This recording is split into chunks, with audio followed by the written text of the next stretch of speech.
Welcome to the lecture on pronouns. Here are our learning objectives today.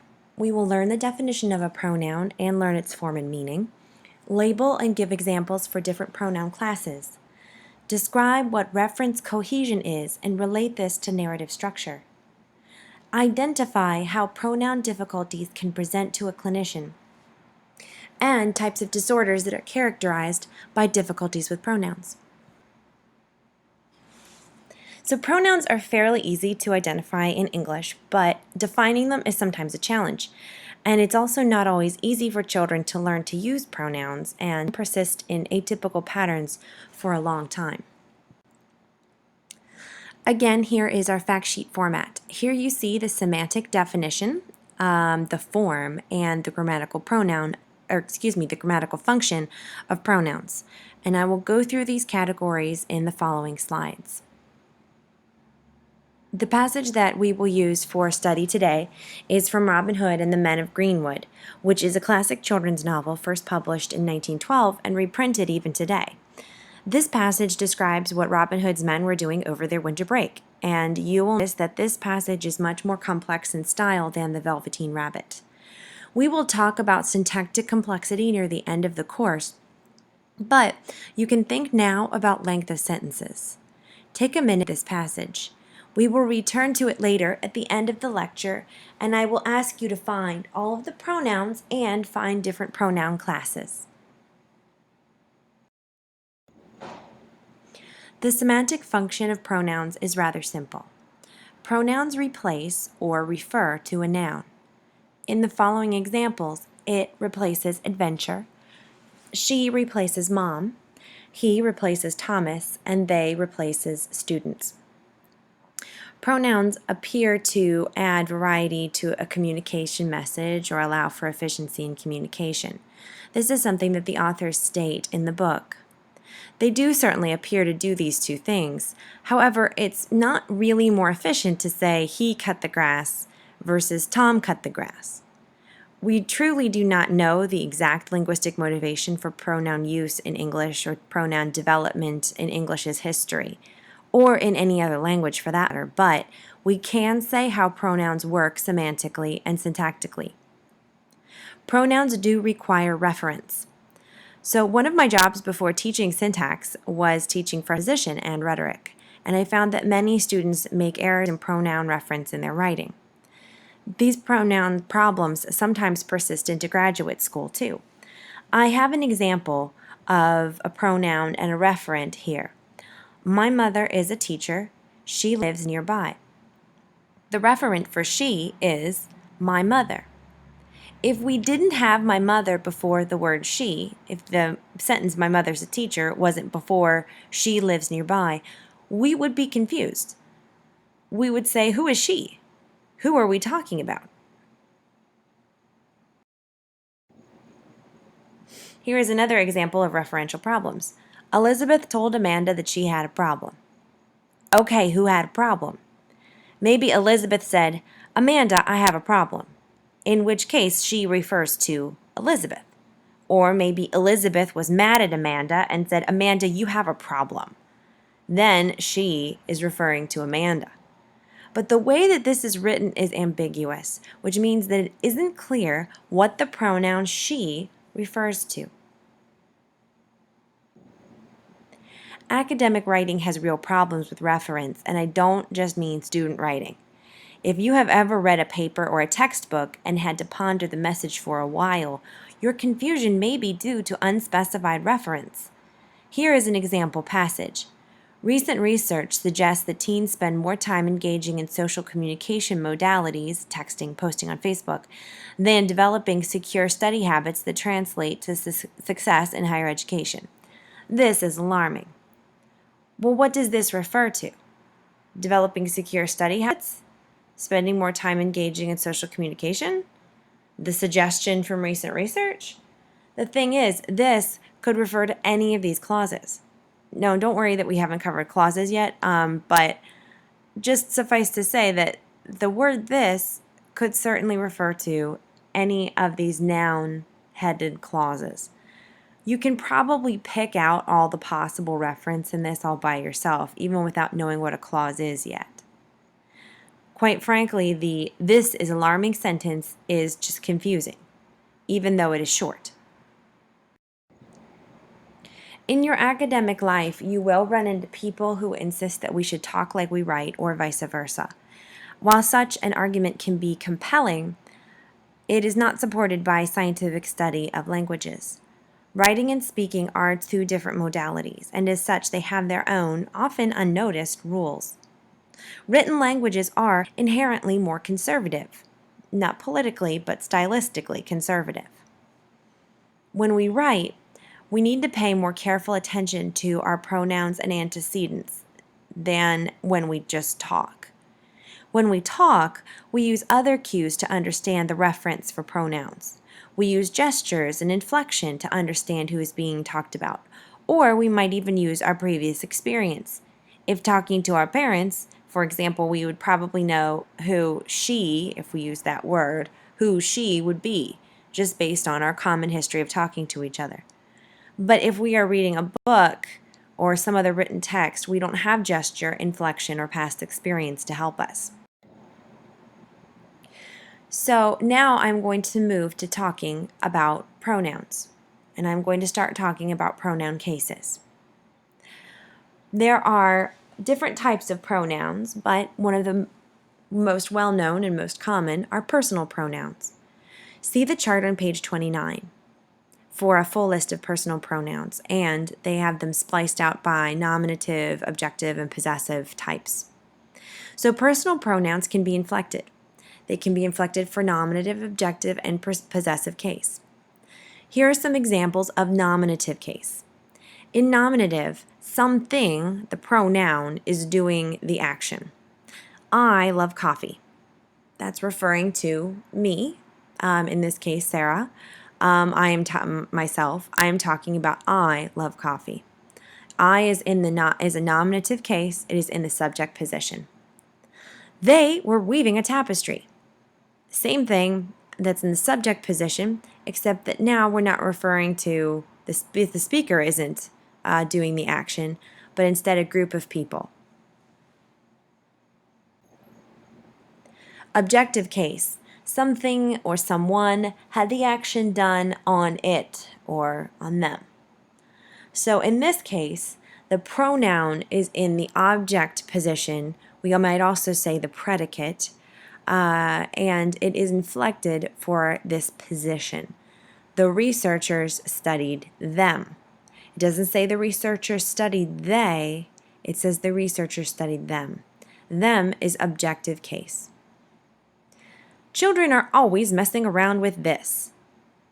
Again, this is in the objective case. It is in the object of the sentence. It is after the verb are. I gave a present to her. Again, objective case. Now, I will note that in children are always messing around with this, the pronoun this is not actually a personal pronoun, and so it is not inflected. It is in the object, but it doesn't take an inflection, as in it doesn't change its form based on being an objective case. However, personal pronouns, pronouns having to do with people, like them, I, me, her, she, those are inflected for nominative versus objective case. Again, you can refer to your chart on page 29. Possessive. This case refers to something that is owned. That computer is mine. Ours is blue, not green. That phone isn't yours, it's hers. So you'll see a couple of things going on here. Usually for possessive case, you see that that we mark that with an S on the end. However, it's not the case for mine. It is not that computer is mine's or I's. It's that computer is mine. Sometimes that can trip up second language learners, actually, because it's an exception to the rule. Otherwise, ours, yours, hers, his, theirs, they all have an S at the end, except, sadly, in the case of my and mine.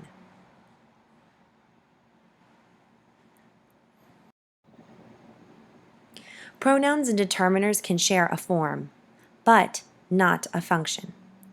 So an important example here is seen in her, which can be both a pronoun and a determiner. Pronouns stand alone, but determiners modify a noun, which always comes right after it. It belongs to her. Her is a pronoun. We know that it is a pronoun because it does not have a noun coming right after it. Her is referring to some person, could be my sister or my cousin, but to some female, it belongs to her. I'm going to her house. In this case, her is actually a determiner. We know it is a determiner because it has a noun coming after it. It is giving us more information about the noun. It is her house, not his house. I am going to her specific house, and not just a house in general. Pronoun or determiner practice. Identify which highlighted word is a pronoun and which is a determiner. The answers are on the next slide.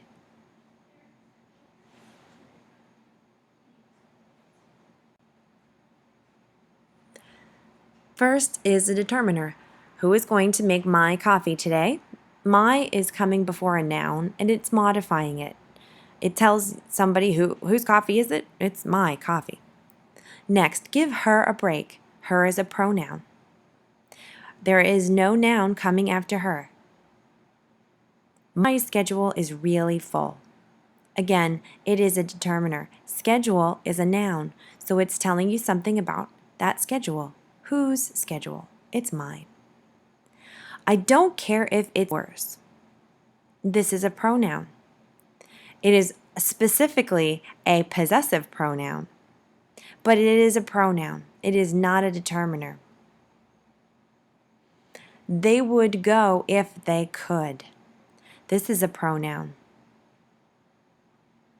And finally, their dog is kind of mean. This is a determiner because a noun is coming right after it. Dog is a noun. Their dog. Their actioning as a determiner.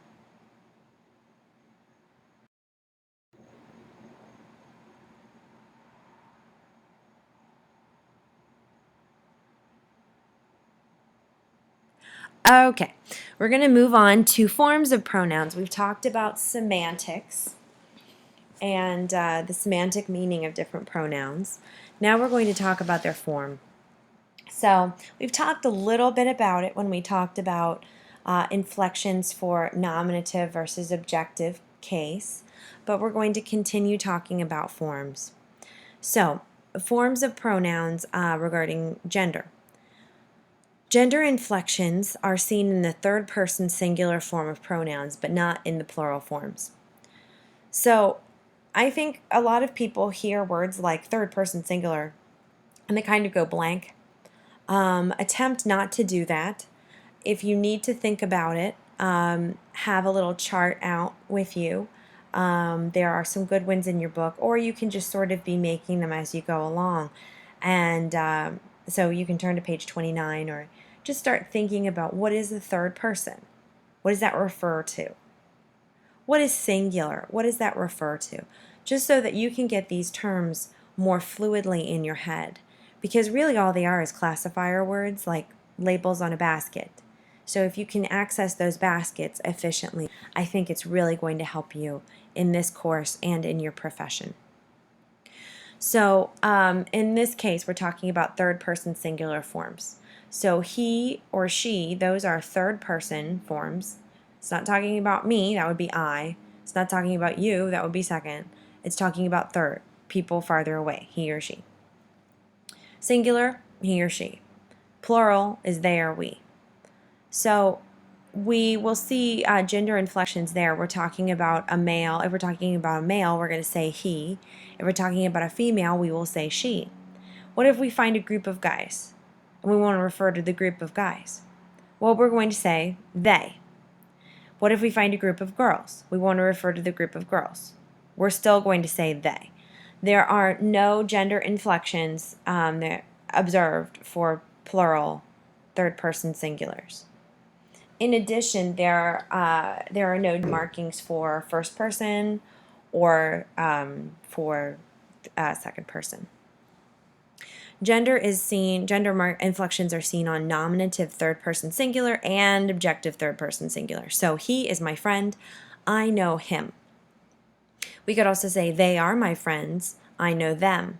But there's no gender inflection on those plural forms. Pronouns are also inflected for person, which is a grammatical case corresponding to the speaker, who is first person, as in I, or other people. An immediate other, in this case, would be you. That's also referred to as second person. Distant others, or in this case, they, that is referred to as third person.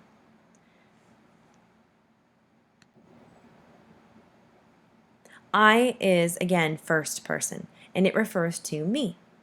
You is second person, and it refers to an other, as in somebody who isn't me, but who is in close proximity to me, closer than someone else. I am always directly addressing these close by people when I use second person. Now, the word they refers to people who are farther away, either in actual distance or just in the way I'm addressing them, because I'm not directly addressing them in third person. I'm just describing them or referring to them, like lions. You would not directly address a lion, or at least you shouldn't. Also, I want to note that we do not have a plural form for second person pronouns in standard academic English, but various dialects do have one. The word y'all serves that function.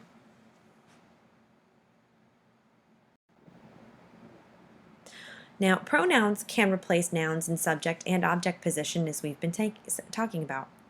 If you replace a noun in the subject position, pronouns take the nominative case.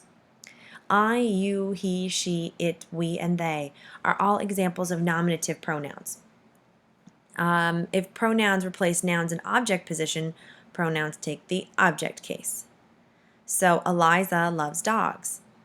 Eliza is subject, nominative, and we would say she loves dogs. Dogs love Eliza. Now, in this case, Eliza is in the object position. Dogs love her. Her, again, has to relate back to Eliza. Eliza is in object position, so we have to pick a pronoun that is in the objective case. It comes after the verb, in other words. Now, I have asterisked here. Dogs love she. She isn't correct here, and it's not correct because she is a nominative form. It should be coming before the verb, not after. So, in other words, let's just remember that the nominative are doers of the action, the objective are receivers of the action. Sometimes this rule doesn't always work, but many times it does. Pronouns have the following grammatical functions. We have just talked about the first one, where pronouns replace nouns.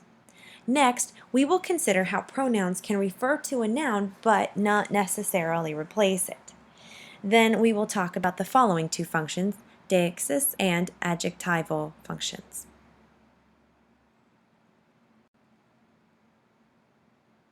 Reflexive pronouns take a self or selves suffix in English, depending on whether it's singular or plural. Selves is for a plural, self is for singular. Reflexive pronouns are used to indicate a situation where someone performs an action on himself or herself.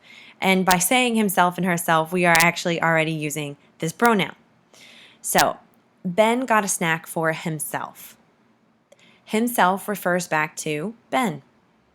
So we use the pronoun him and we attach self to it. We gave ourselves plenty of time. Ourselves is inflected for a plural again referring back to we, which is plural.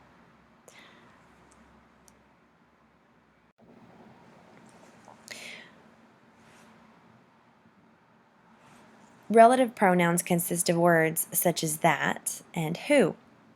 Relative pronouns had a phrase, usually called relative clause, that modifies the noun that they refer to. Another way to talk about this, which will make more sense later on when we talk about clauses and phrases, is that the relative pronouns are conjoined, head up a clause that's conjoined to the main phrase in a subordinating relationship.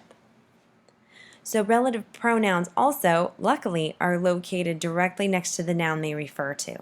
So let's look at these two examples. That song that I love is on the radio. That I love is the relative clause. That is the relative pronoun that heads up the relative clause. I have put the relative clause in brackets and then I made the relative pronoun red. That I love is modifying the word song. It's telling us something about the song. It's giving us information about what song are we talking about. It's the song that I love. That's the one that's on the radio. Now, that's how we might know, oh, well, it makes semantic sense that this is a relative clause and it's referring to a song. It makes sense. But we can also look structurally and we can see that that is right next to the word song. So if we weren't entirely sure what word that I love, what word is that particular clause modifying, we could just look to the left of it and see song and say, it's this, it's song. It's the same thing for the woman who lives next door to me. The woman who lives next door to me is crazy. Who lives next door to me is the relative clause, and the relative pronoun is who. This is describing the woman. Now, you might say, oh, this is a much longer relative clause, and it is. One way to pick out the beginning and the end of a relative clause is by taking it out. And when you take it out, if you still have a complete sentence, which we do, the woman is crazy, complete sentence. So we know the boundaries of the relative clause that way. We'll deal with relative clauses in much more detail later. Now we're really just focusing on the relative pronouns. If you aren't sure which is a relative pronoun, how to really pick one out, use your book because it has all of the relative. Indefinite pronouns also refer to nouns. Indefinite pronouns are sort of special though because they have general unstated reference. So before this slide, we saw specific reference. Indefinite pronouns are these sort of airy, ambiguous, vague things. So we have a list of these on page 31, some of the most common, but I have a couple here for us to talk about, at least one anyway. I hope everybody comes to my party. Everybody is not particularly specific.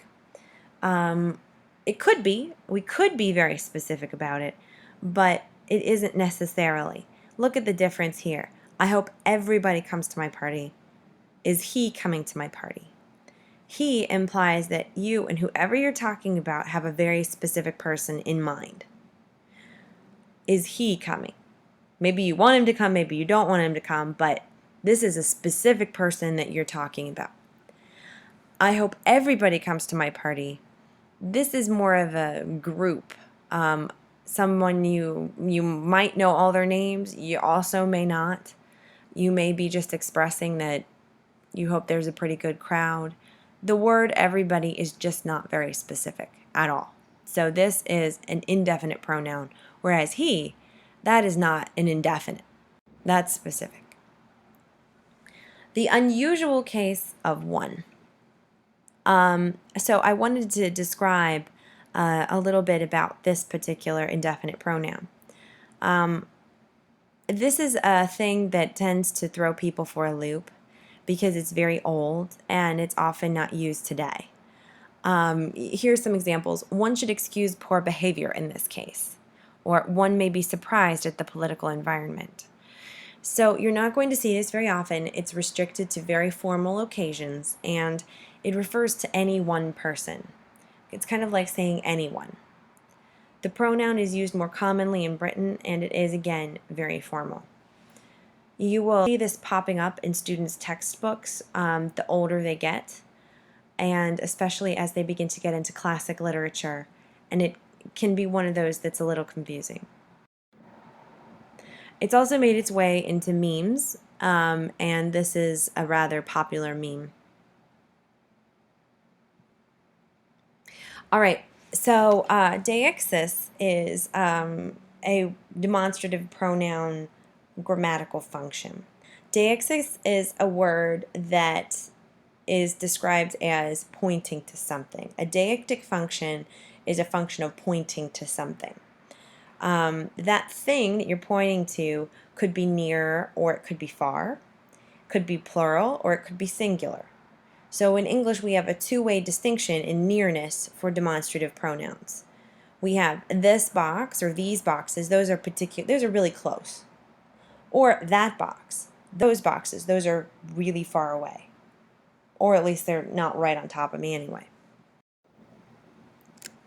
Demonstrative pronouns, have two-way oppositions for singular versus plural, as well as near versus far.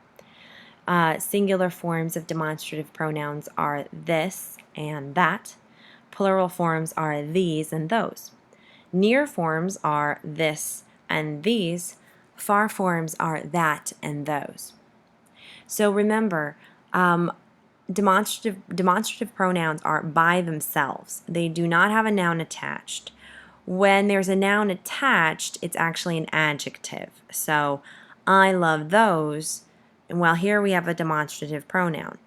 I love those things. Now it's an adjective. It's telling us something about things. So, I love those things.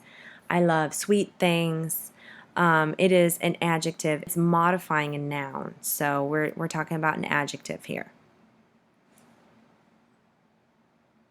And actually, I'm going to pause and note, you may remember that when we're talking about personal pronouns, there was an opposition between a personal pronoun and a determiner. I like him. I like his house. His house, that particular his, that was a determiner, whereas him was a personal pronoun. Well, what's going on there? So what's going on is that some of the rules, I will tell you, of syntax have been formalized, and structurally the things are rather similar. So an adjective can have some things to do with a determiner, to be quite honest. They both modify nouns. And we can get into this a little bit deeper, and we will get into this a little deeper when we get to adjectives. But for right now, I would memorize that a personal pronoun does not have a noun after it. If it does, if it's modifying a noun after it, then it becomes a determiner. A demonstrative pronoun becomes an adjective if it begins to modify a noun after it.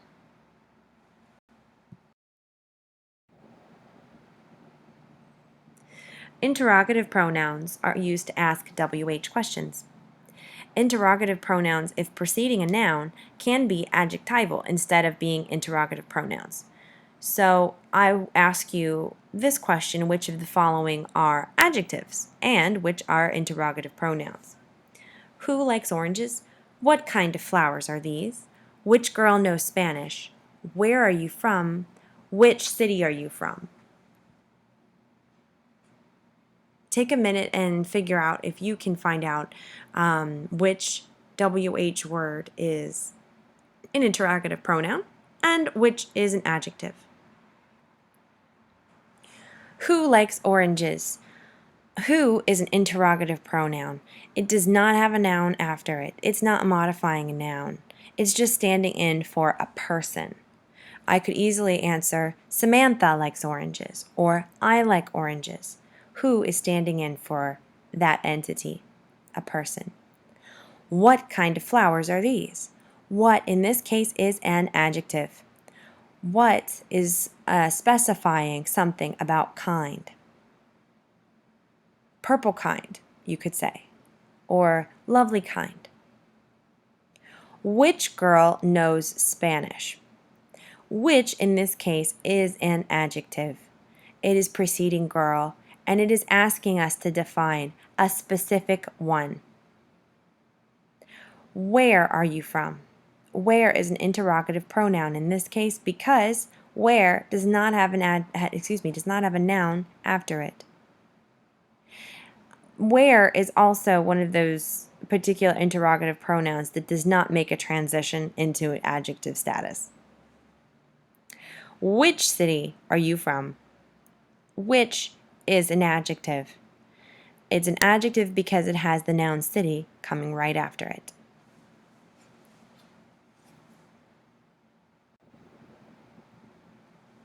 Now to go over some developmental notes. There is an excellent discussion of development and pronouns in your book, and I suggest that you very carefully read over that section. That section will have important information for you. Children begin to use pronouns between 12 and 24 months old.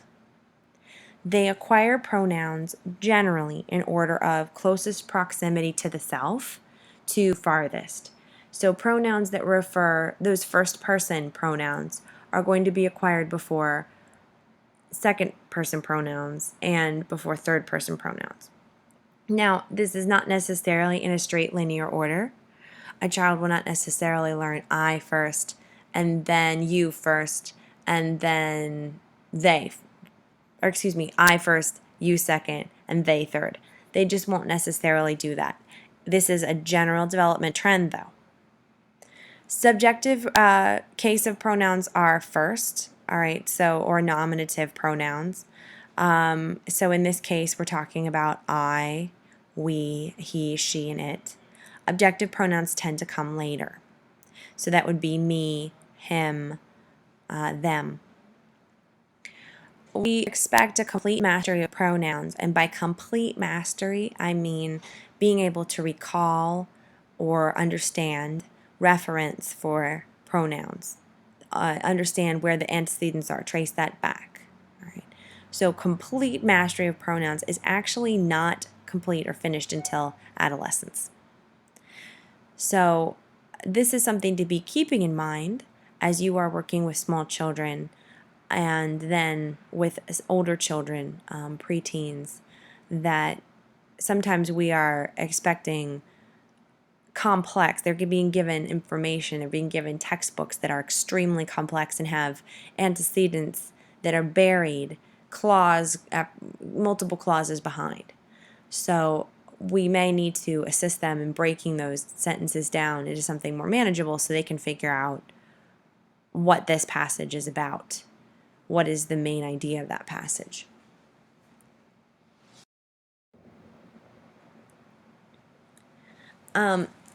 Now, you will see some disorders that are marked by difficulty with pronouns. It is not the only characteristic of the disorder, but it is a sign or a part of the disorder. Something you may see are pronoun reversals, and your book discusses this. And this is seen in reversing you and I. So a child might say, you want to go outside, and really the child means I want to go outside. This has been noted as a characteristic of autism. But it is not, and this is important.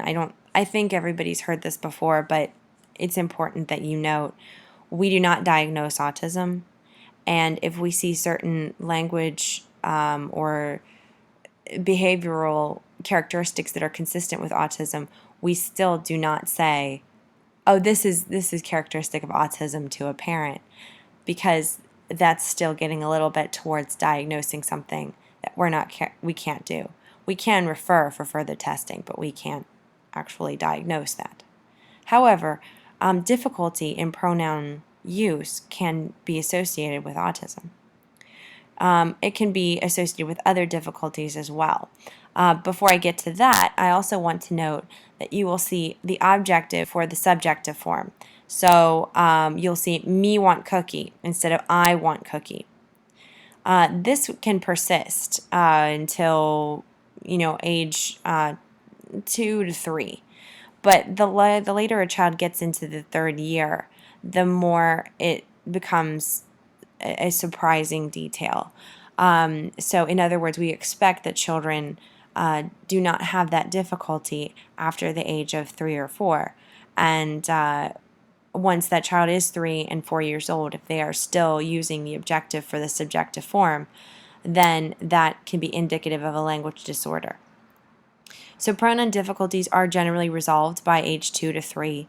But if difficulties persist, again, there could be a specific language impairment or some other language difficulty secondary to a cognitive delay, or a language delay secondary to Down syndrome, perhaps autism, or other sorts of problems. So I also want to note that one of the reasons that researchers have speculated that pronouns are a characteristic that is so problematic for children with language disorders. Pronouns require perspective taking.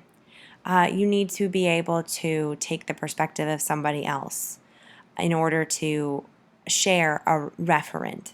You need to understand that both of you are talking about the same thing if you use the word she. That if I use the word she, you will know what particular female I'm talking about. So there may be something associated with language processing difficulties with pronouns, with difficulties of perspective taking. I want to talk a little bit about cohesion as well. And there's a definition in your book that I've just borrowed and reproduced here, because this is probably the definition of cohesion. Cohesion occurs where the interpretation of some element in the discourse is dependent on that of another. Now, it's the definition, but it's also somewhat vague because, quite frankly, in syntax, every word and every word's position is very meaningful and affects other words in the syntactic unit. So the cohesion is beyond pronouns, but we can talk about it very specifically with pronouns because cohesion is considered complete. A cohesive relationship is complete if the pronoun and the referent are clear. So when we were talking about children with language impairment and perspective taking, children with language impairment have more difficulty with reference cohesion than children with typical development. So they are going to have more difficulty understanding where the referent for he or she is. So thinking back to my mother as a teacher, she lives nearby. A child with a language disorder may have difficulty figuring out that she refers to my mother, the thing I just said, or the thing that person just read. So I wanted you to think about some of these issues. How much of a story or a book are these children going to miss? Thinking of any tale that you read, any children's book, the use of pronouns is rather frequent. And so we may be having a child that's missing some amount of the story that can't be replaced. The story moves on. You're already missing parts of it because you weren't able to encode that information correctly the first time. In other words, how much will require extra processing time?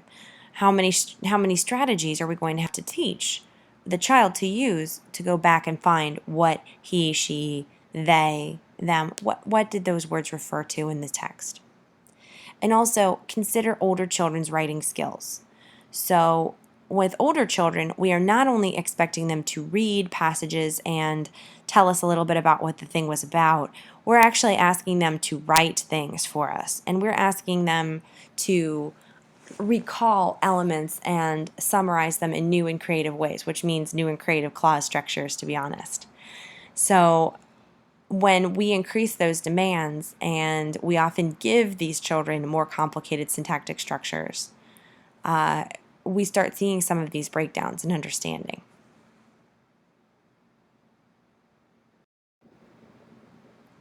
So now that we've talked a little bit about development, we've talked a little bit about pronoun use disorders, there is more in your book that you should look at and read to understand more about how these difficulties present.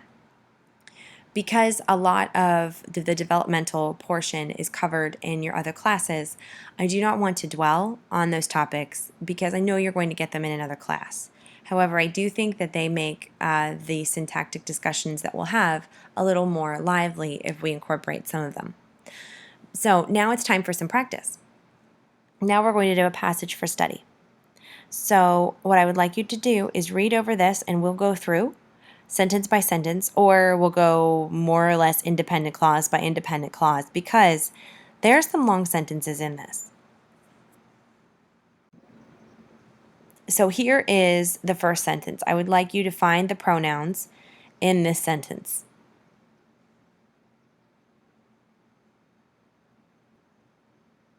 So there is actually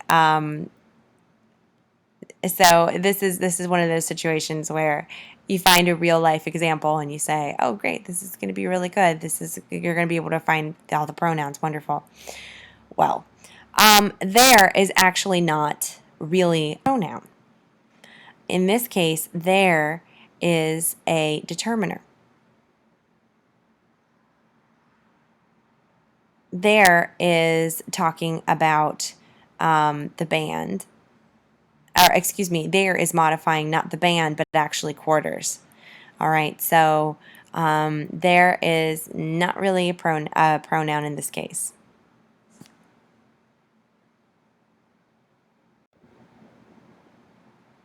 All right, so here's the second sentence. I would like you to see any pronouns, what type. Are they indefinite, interrogative, demonstrative? What do you see? All right. Now, there is actually a demonstrative pronoun, all right? We know it's a demonstrative pronoun because it doesn't have anything after it. Excuse me. Remember, just because while has a WH, it's actually not an interrogative pronoun.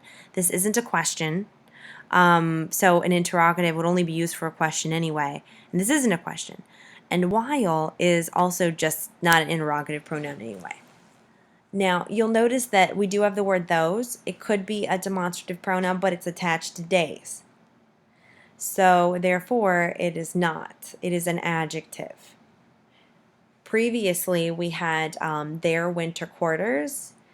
All right, their winter quarters. That's actually a determiner. This one is an adjective. If you're confused about how that works, go back and view this again. And therefore, a great part of the outlaws had gone to live with kinsmen or poor cutters in out-of-the-way places, either in the forest or in villages not distant. I decided to read that out because this is a pretty long one. Can you find the pronouns here? Well, again, this is a trick question. There are no pronouns. There are a lot of words here, and there are a lot of words which are modifiers, but there are not distinct pronouns here. Now, here we actually have quite a few pronouns, which is nice because we are very close to the end of this slideshow. So I would like you to look at this passage and find out how many pronouns did you find, and what type of pronouns are they. All right, so we have quite a few things going on here. So the first thing, which I think probably everybody found, is they, which is a personal pronoun. And again, the antecedent for they is pretty far away. It's not in the sentence. It's not anywhere in the sentence. So again, thinking about if you needed to help a child understand text who has a language disorder, this is something we're going to be doing, is tracing back pronouns. Next is the word that. That is a relative pronoun, and it heads up a relative clause. And the relative clause refers to the word work. All right, so it talks about the work that was done. Now, we also have the word this. This is a demonstrative pronoun. And then we have a couple things which you may have thought were pronouns, but are not, and I will tell you why. Now, the first thing is the word there, as in pay for their warmth and shelter until spring came again. There is not actually a pronoun in this case. There is a determiner. All right, so their warmth. All right, it's talking about it's like it's a possessive type of a relationship. It didn't say pay for theirs. If it said pay for theirs, period, then we would be talking about a pronoun because it would not have a noun after it. But it does, so it's actually a determiner. Then you may have also been thinking, what is a pronoun? It's a WH word, and that might be an interrogative pronoun. Well, this isn't a question, so we would say, okay, no, it's not an interrogative pronoun. But also, what in this case is actually an adjective. It's describing animals. It's relating to animals. So what animals they trapped. We might also, today we would probably say which animals or any animals or something like that. But the fact is there's a noun coming after it. So because of that, it's actually modifying the noun. All right. So it's telling us something about the noun animals.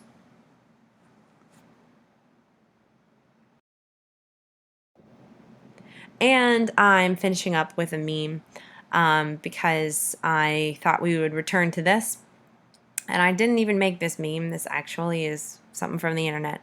One does not simply use a pronoun without a clear antecedent. And so please be aware of that in your own writing. And if you peer workshop each other's work, be thinking about it too. And you will find some of these in actual published academic writing. And you may find it in my own PowerPoints too. So if you find something that's confusing, please don't hesitate to let me know.